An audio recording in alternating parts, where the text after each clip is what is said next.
മണ്ണ്. അടിസ്ഥാനപരമായി കേരളത്തിലെ മണ്ണിനങ്ങൾ അമ്ല സ്വഭാവമുള്ളവയാണ്. ഇവയ്ക്ക് കാർബൺ സംഭരണശേഷിയും ജലത്തെ നിലനിർത്താനുള്ള കഴിവും ഫോസ്ഫേറ്റ് ധാതുക്കൾ എന്നിവയെ മണ്ണിൽ ഉറപ്പിക്കാനുള്ള കഴിവും വളരെ കുറവാണ്.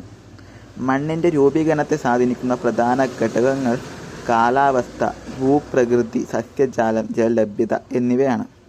ഭൂമിശാസ്ത്രപരവും ഭൗതിക ഘടകങ്ങളുടെയും അടിസ്ഥാനത്തിലാണ് കേരളത്തിലെ മണ്ണിനങ്ങളെ തരംതിരിച്ചിരിക്കുന്നത്. പ്രധാനമായും ചെമ്മണ്ണ്, ലാറ്ററൈറ്റ് മണ്ണ്, തീരദേശ എക്കൽ മണ്ണ്, നദീതട എക്കൽ മണ്ണ്, ഓണാട്ടുകര എക്കൽ മണ്ണ്, സലൈൻ ഹൈഡ്രോമോർഫിക് മണ്ണ്, കുട്ടനാടൻ എക്കൽ മണ്ണ്, കറുത്ത മണ്ണ് അല്ലെങ്കിൽ റിഗർ മണ്ണ്, വനം മണ്ണ് എന്നിങ്ങനെ 9 ടൈപ്പുള്ള മണ്ണിനങ്ങളാണ് കേരളത്തിലുള്ളത്. ഇവിടെ പറഞ്ഞിട്ടുള്ള കാര്യം കേരളത്തിൻ്റെ മണ്ണിനങ്ങളെല്ലാം ഏകദേശം അമ്ല സ്വഭാവമുള്ളവയാണെന്നാണ് പറയുന്നത്. കാരണം ഭൗതിക രാസഘടനകളാണ് അടിസ്ഥാനത്തിലാണ് കേരളത്തിൻ്റെ മണ്ണിനങ്ങൾ തരംതിരിച്ചിരിക്കുന്നതെന്നാണ് പറഞ്ഞത്. ആദ്യം തന്നെ പറയാൻ പോകുന്നത് ചെമ്മണ്ണാണ്. കേരളത്തിൽ ചെമ്മണ്ണ് പൊതുവെ കാണപ്പെടുന്നത് തിരുവനന്തപുരത്തിൻ്റെ തെക്കു ഭാഗത്താണ്. ചെമ്മണ്ണിന് ചുവന്ന നിറം ലഭിക്കാൻ കാരണം അയൺ ഓക്സൈഡിൻ്റെ സാന്നിധ്യമാണ്. കേരളത്തിൽ ചെമ്മണ്ണ് കാണപ്പെടുന്ന ഭാഗം കുന്നിൻ ചെരുവുകളിലാണ്. ചെമ്മണ്ണിൻ്റെ ഫലഭൂയിഷ്ടി ഇല്ലായ്മയ്ക്ക് കാരണം ജൈവ വസ്തുക്കളുടെയും സസ്യജന്യ പോഷകങ്ങളുടെയും കുറവാണ്.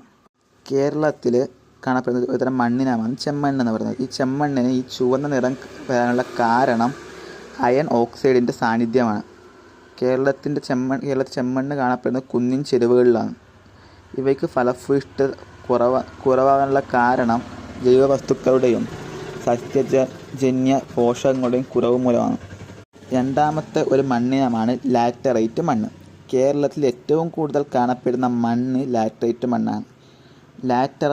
ലാറ്ററൈസേഷൻ കാരണമാകുന്ന ഘടകങ്ങളാണ് ശക്തമായ മഴ, ഉയർന്ന താപനില. ലാറ്ററൈറ്റ് മണ്ണിൽ കുറവായി കാണപ്പെടുന്ന ഘടകങ്ങളാണ് നൈട്രജൻ, ഫോസ്ഫേറ്റ്, പൊട്ടാസ്യം.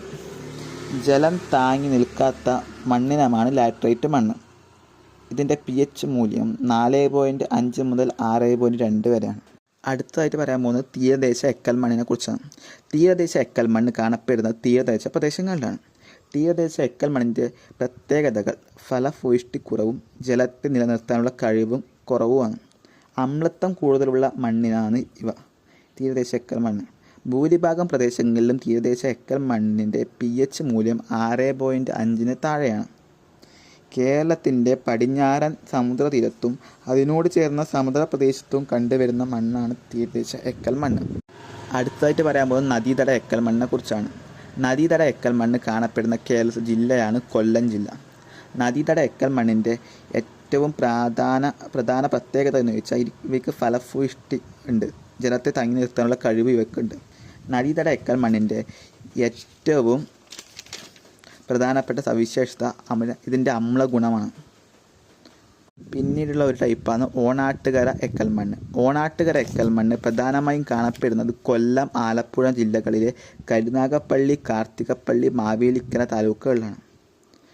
കൊല്ലം ജില്ലയിലെയും ആലപ്പുഴ ജില്ലയിലെയും കരുനാഗപ്പള്ളി,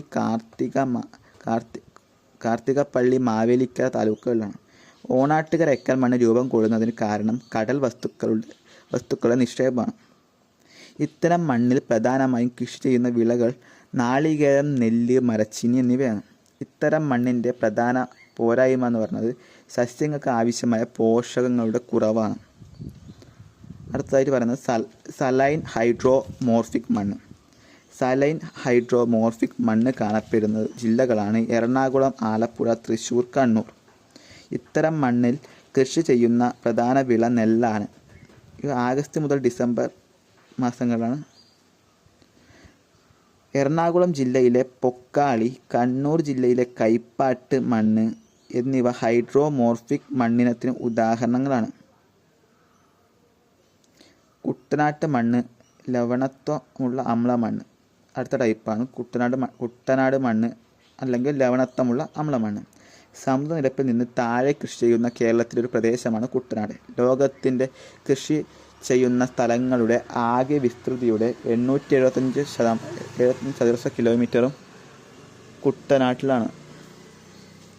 കുട്ടനാട് ഭാഗത്ത് കടൽ ജലം കയറാതിരിക്കാൻ പണിത ബണ്ടാണ് തണ്ണീർമുക്കം ബണ്ട്. തണ്ണീർമുക്കം ബണ്ട് സ്ഥിതി ചെയ്യുന്നത് വേമ്പനാട്ട് കായലിലാണ്.